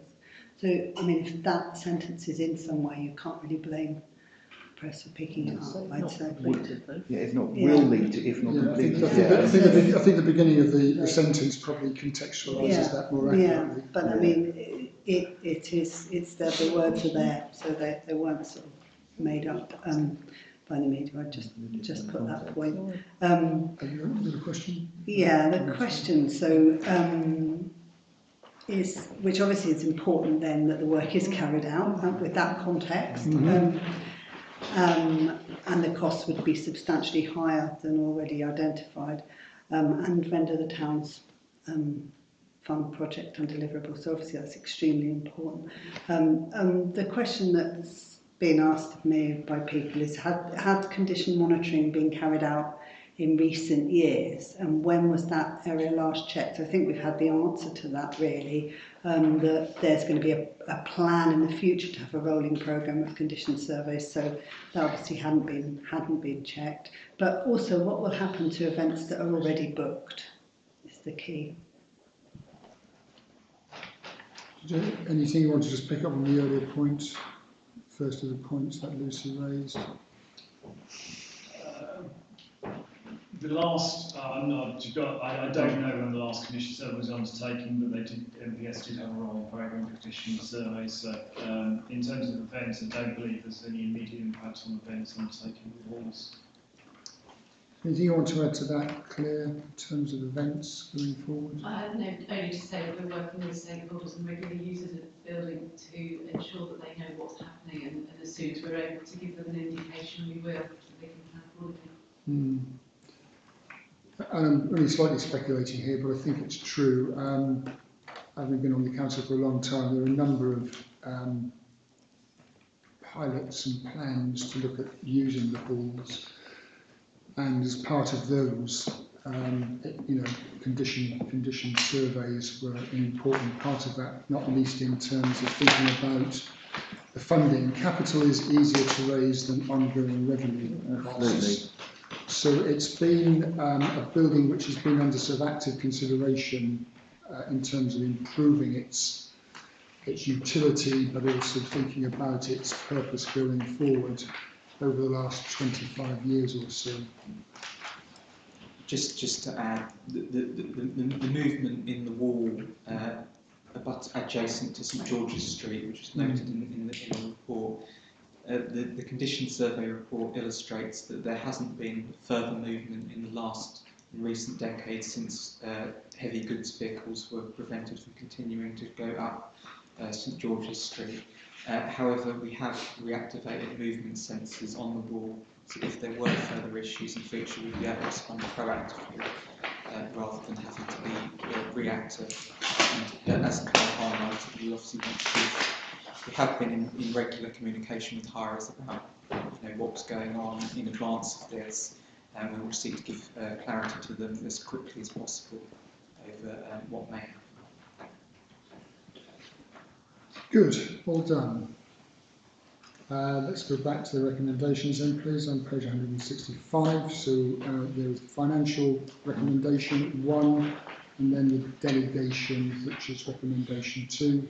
Those in favour, please show. Thank you very much. Good. Let's then move on to item 12, page 173, which is the award of contract for decoration allowance scheme for new housing tenants. Welcome to the table, Brian. Okay, over to you. Right. This report is to seek to award a contract for a decoration allowance scheme for new housing tenants. The current contract was awarded via the EPL framework, and using this framework is still considered the best option for the new contract. Many tenants, when moving into their council homes, want to decorate the property to their own taste. A housing officer from the lettings team determines the number of rooms which require decoration based on the council's current letting standard. Then decoration vouchers can be issued to the new tenants, which will enable them to purchase paint and equipment for the number of agreed rooms. In addition, operating this way is generally more cost effective to the council than undertaking the work ourselves. The new scheme provides for some enhancements. Firstly, recognising the cost of living crisis and most certainly the increased cost of decorating materials, it is intended to increase the value of the vouchers by 20% to £30 per room. I believe this will be welcomed. At this point, as a point of clarification, I should point out that in paragraph 3D, referring to the present contract, it should read a maximum of £75 can be awarded for a room to disabled tenants. Then in paragraph 5, talking of the new contract, the amount is increased in line with the 20% increase already spoken of, and thus is a maximum of £80 per room. Secondly, the range of options for where the required products can be purchased has been extended with the new contract and now enables money to be loaded onto a card for B&Q and Wilko and paint packs to be delivered free of charge in the case of Crown Paints Limited and PP Johnston's. Also, the options of using RE Thorns Limited, a small local supplier, which sits outside of the main contract, still remain and will continue to operate on a similar voucher basis. And a bank transfer system will continue for disabled tenants if they need to pay somebody to undertake the decorating on their behalf. I'm really pleased that we now have another supplier in the city centre, giving further choice to those who do not have a car and who use public transport. The costs arising from this decision can be met from the approved budgetary provision with the HRA to a value of approximately £132,500 for each financial year, depending on the need for vouchers or decoration packs and the number of qualifying properties. So moving to the recommendation on page 173, please to support that. Thanks very much, Gail. Any comments, Cabinet colleagues? Welcome. Brian, anything from you? Comments? It's a good report. James, anything on the declaration? Well, I think it's very, hopefully a quick question. Thorns seem to still sit outside of the contract. Is there a specific reason why they can't be in the contract? I mean, it's absolutely fantastic that we've got a local supplier on there, but I'm just intrigued as to why they're still sat separately. I think it basically comes down to being part of the EPL framework, and they haven't gone through the requirement to meet the framework, but we feel that it's important to have a local supplier that, for the reasons that Councillor Harris has just gone through. They could apply to EPL. I think the challenge is that, and I think this was said in an earlier item, sometimes the requirement that people have to meet to get through to EPO is quite, not arduous, but it's a process that smaller businesses aren't able to get through or prepared to go through. And that's really the main reason. Thank you. I think it's a really good example actually of the procurement strategy in practice and seeing those fantastic local business supported there. So, thank you. Good. Lucy, anything on decorating? Thank you. So, am I correct that there's an underspend on the budget for decoration allowances? And is there a plan to boost awareness of the scheme to sort of make sure that it's taken up, or can the underspend be carried over? Okay. I think the underspend is because the need has not been there. So it's the housing officer will go through the property with the tenant, and that's what is agreed. So there's it's not an issue. The money is there to spend if it's needed, and it's good that we have enough provision for it. Right. Can I say it's not an underspend? What it is a budget heading. So. It's about, this is the money that we've got rather than the money we have to spend, and it's just about what the need is on any particular year that will impact on that. Okay. Good. Well, can we go to the recommendation then, please? Page 173. That's to delegate approval to the Director of Community Service in consultation with the Cabinet Member for Social Housing to award the contract decoration allowance scheme for new housing tenants. Can you debate, please? Thank you very much. Okay, good story. Let's move on then to item 13, page 179. A good thing today. 4 contracts for asbestos surveys, removals, fire risk assessments as part of the compliance improvement programme. Okay, over to you. Right, so I'm going to make a correction before we start, and Leo will correct me if I'm wrong, I'm sure. So in the second paragraph of the purpose of the papers, under the purpose section relating to future contract variations is now redundant and should be removed. So it's the second paragraph of the purpose. Is that correct, Lee? Thank you. So that could be noted. Yeah. Yeah, okay. Everyone? Yep, so very good. Moving on, the purpose of the Compliance Improvement Plan is to set out the key activities that the Council will undertake to ensure that it consistently delivers high levels of compliance with statutory legislation relating to building safety. In spring 2022, we entered into interim contracts to ensure that the statutory inspections and surveys could be undertaken during the transfer of services back into the Council from NPSN.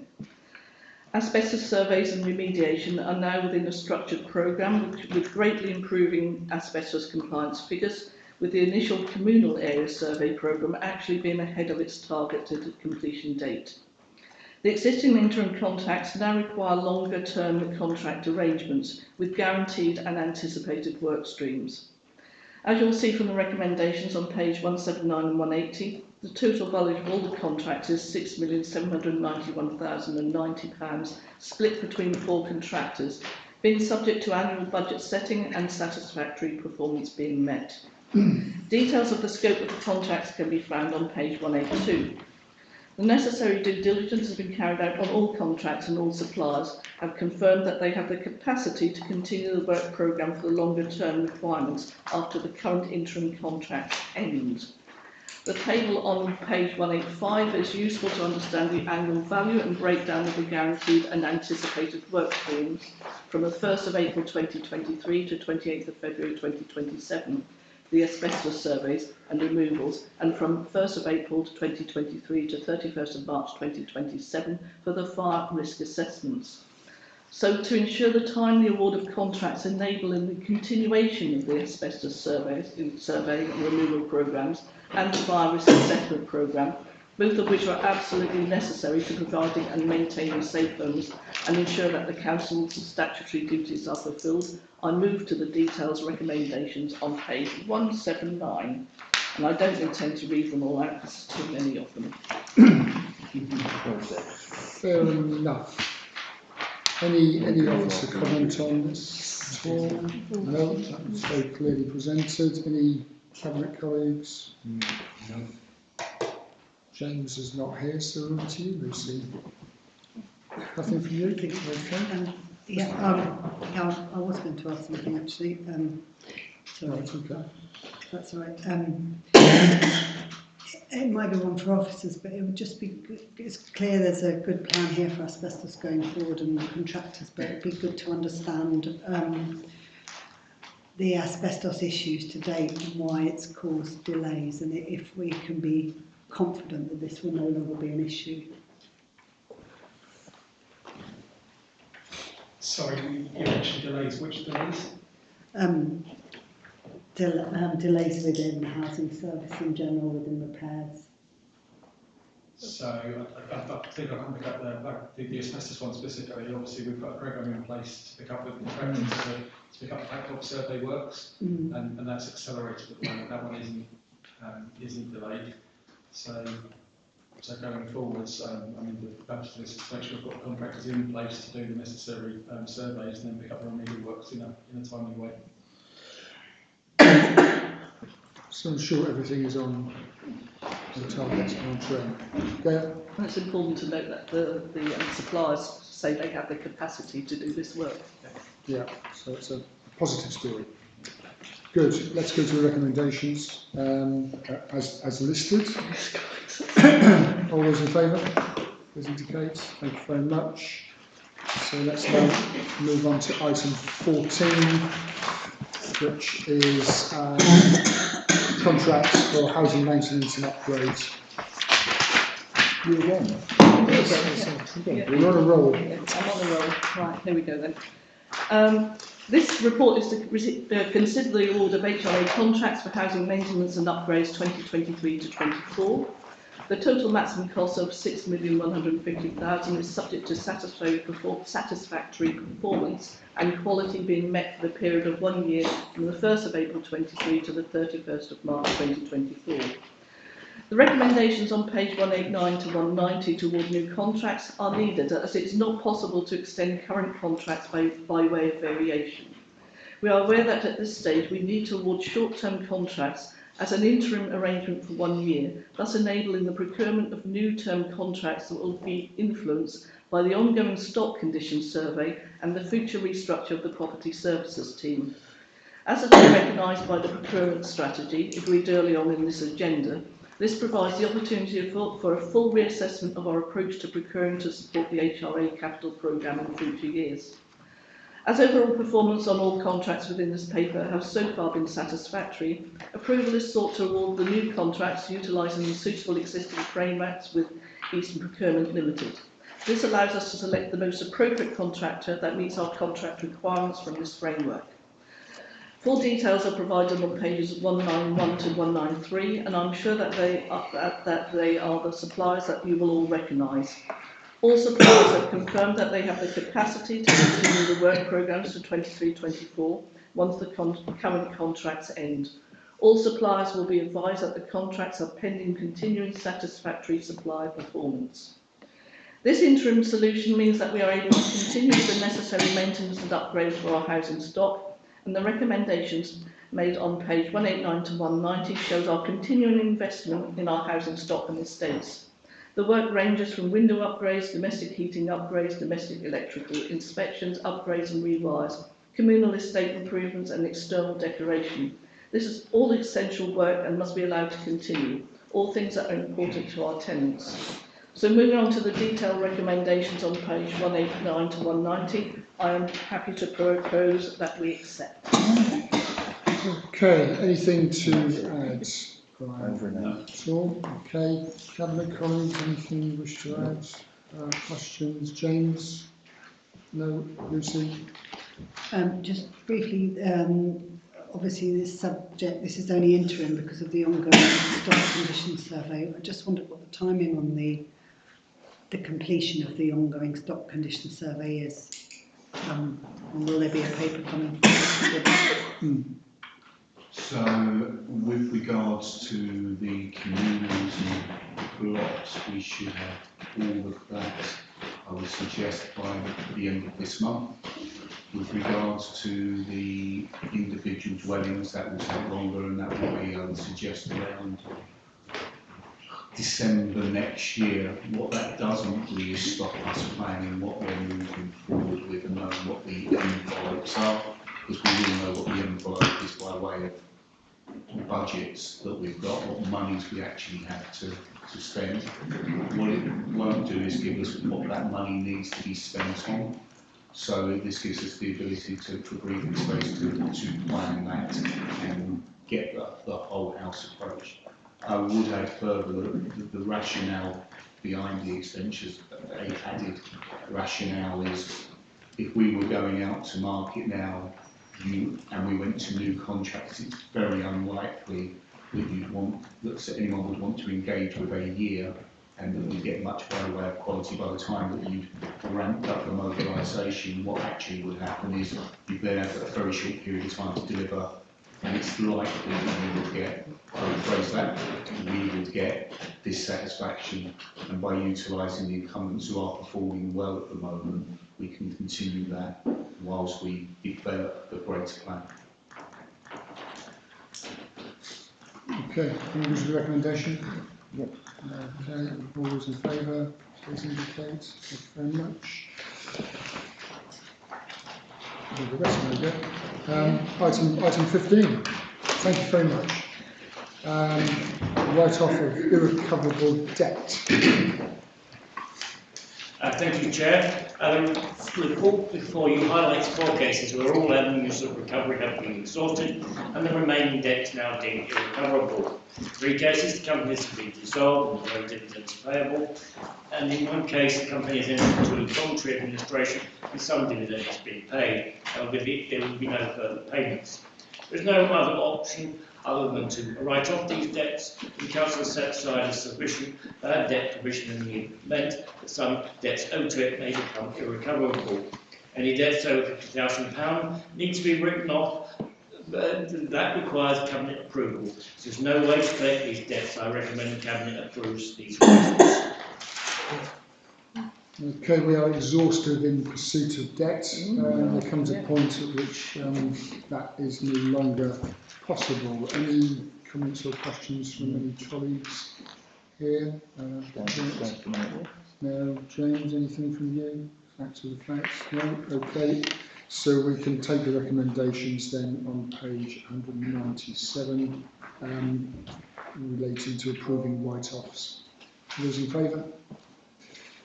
Thanks very much. So we now move on to a supplementary agenda.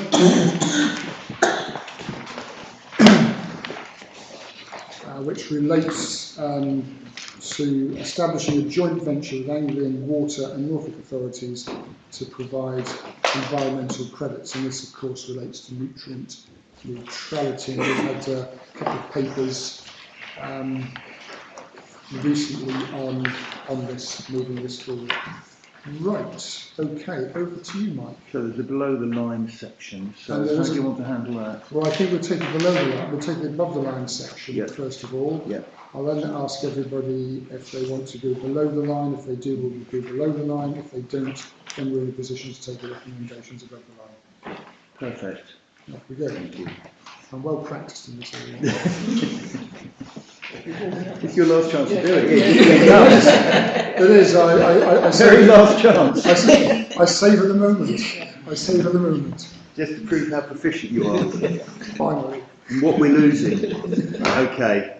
So colleagues will be aware that last year Natural England issued new guidance concerning nutrient enrichment and the role that local planning authorities must play in preventing further adverse impacts to protected wetland habitats, and I know we're all aware of that and the impact of that.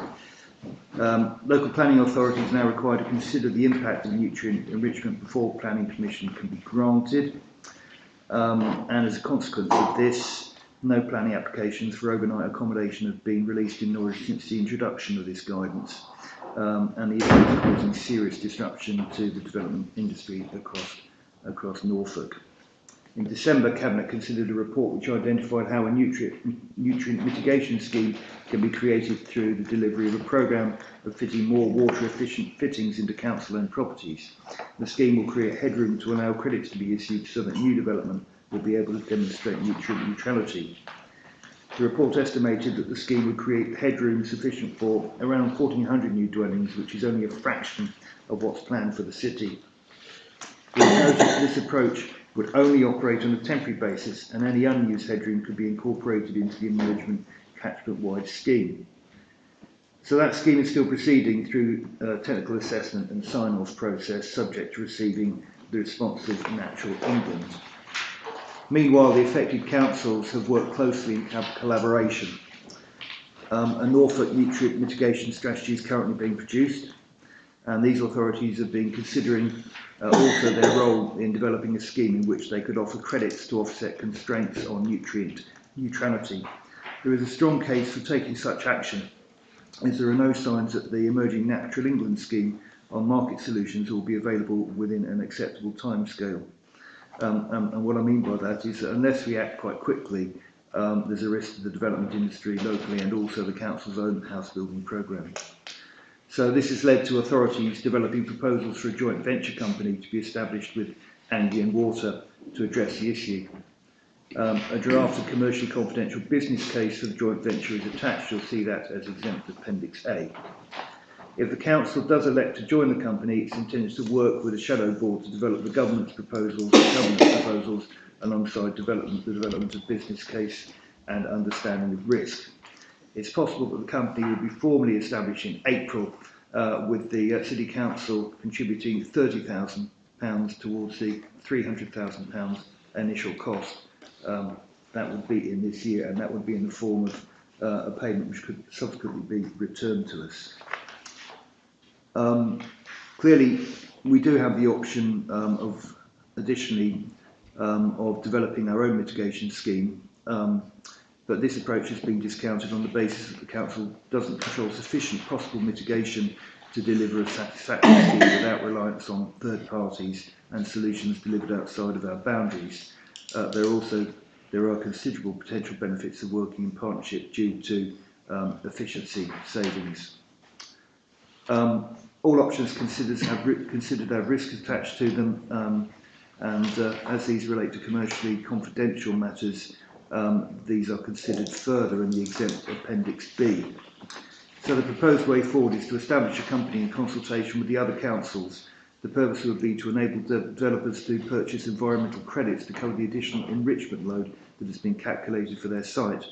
Operating through a company has various benefits, including allowing for private sector investment and limiting the liability of the partner councils, including us. The joint venture would include Anglian Water and the affected local authorities, South Norfolk, Broadland, Breckland, North Norfolk, in addition to Norwich City Council. To inform the establishment of the company, advice was sought from Burkitt's as to the potential governance options, which has led to initial heads of terms being developed. If this report is agreed, it's intended to work with partners to encourage development of the governance arrangements. At present, the proposed governance arrangements understandably have a non-compete clause. To help all partners manage the risk that the joint venture is being established without a clear business case, it's recommended that as part of our commitment to join, the governance arrangements must make clear that any partner can leave the partnership without being bound by the non-compete clauses if they cannot support the business case. And that's really, really important, as we haven't seen the final version of that. So I've talked about the annual operating costs and the amount that we would be contributing. We can make that contribution of £30,000 from contingency, and this is upfront funding to cover the initial operating and programme costs. There remain several unknowns at this stage of the JV development, and some initial risks have also been identified, which are set out in Annex B. Members will want to be clear on the point at which the outstanding issues have been satisfactorily resolved before committing to being part of the JV. So we're not committing to being formally part of it, we're contributing to the establishment process. It is expected it will be established in April. So it's quite a long, complicated explanation there, but it is quite a complicated issue. So I hope I've clearly highlighted the relevant areas of the report, and you'll see the recommendations are on the front of the supplementary agenda, which I will just open up. Yeah, page 5, and there are the 3 recommendations there. Thanks very much. Very, very well presented with the technical area. Sarah, anything you want to add? Not from me. I don't know if Ryan wishes to say anything. Very briefly, just a couple of points you may wish to note by way of update.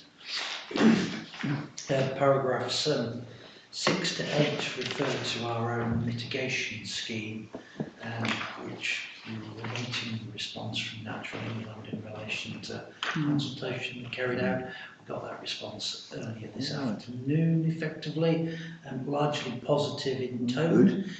Raised a couple of relatively manageable and minor issues that they wish to see addressed, but is a positive step forward in getting that scheme over the line, signed off, I would describe it as, and gives me increased confidence that we're going to be able to get that technical work done and completed in a robust scheme using the council's own retrofitting measures up and operational in April. And the other point, just to note, we refer to the other councils going through the process of endorsement of the JV and formally agreeing to enter it. North Norfolk District Council met on Monday and agreed to formally enter the JV. Breckland meet next, whenever the 13th is, and they've recently published their papers that similarly recommend formal joining the JV at this stage. Good. Thank you. That's very helpful. Any questions, comments from your colleagues? Adam? Yes, support this. I was just going to highlight the second line of page 10. I think it should read Breckland rather than Broadland. Otherwise, Broadland would actually read, so I think it's just a typo.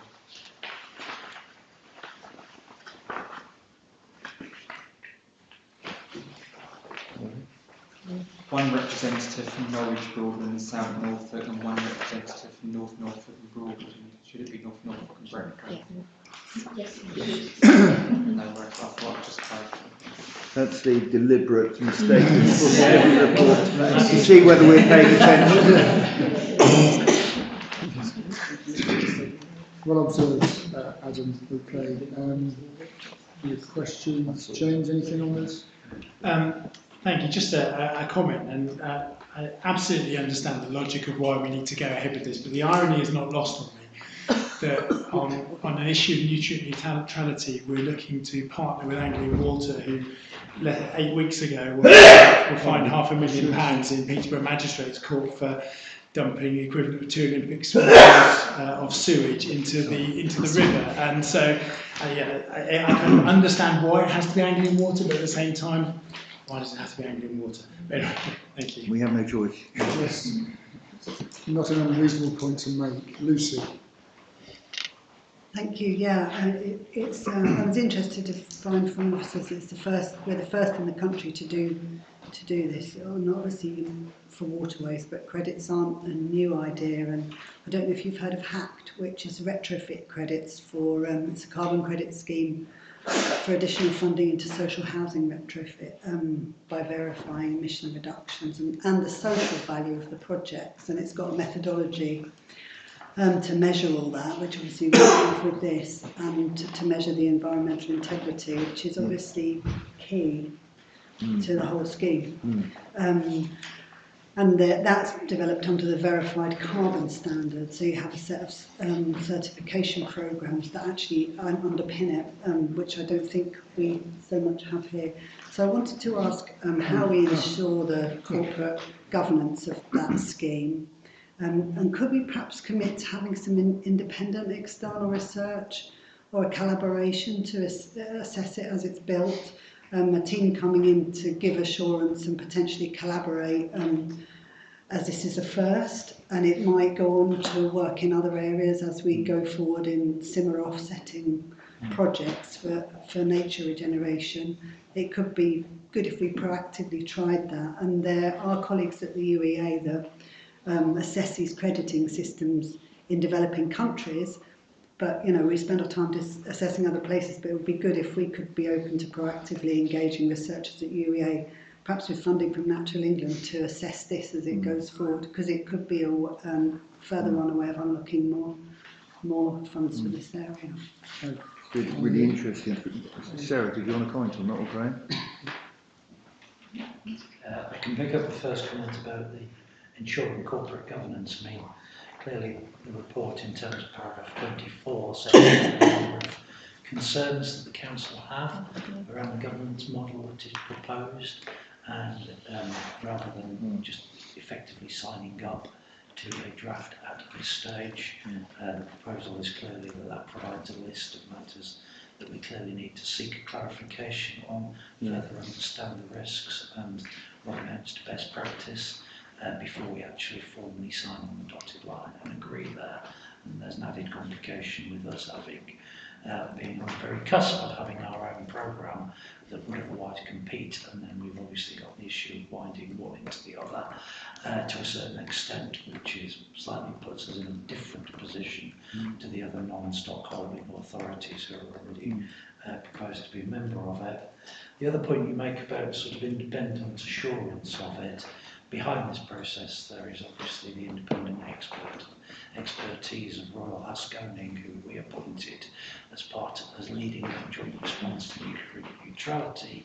They are producing independent technical reports to basically inform the development of the scheme and mitigations, and that's led us to provide the evidence for our own mitigation scheme, but is also the shared evidence base being used consistently on the JV proposal that comes forward. So it is underpinned by that effectively independent work to begin with, and then moving forward, clearly Natural England effectively are acting as something of a watchdog to ensure that the mitigation schemes that are rolled out and are effectively accredited by them actually do what they need to do.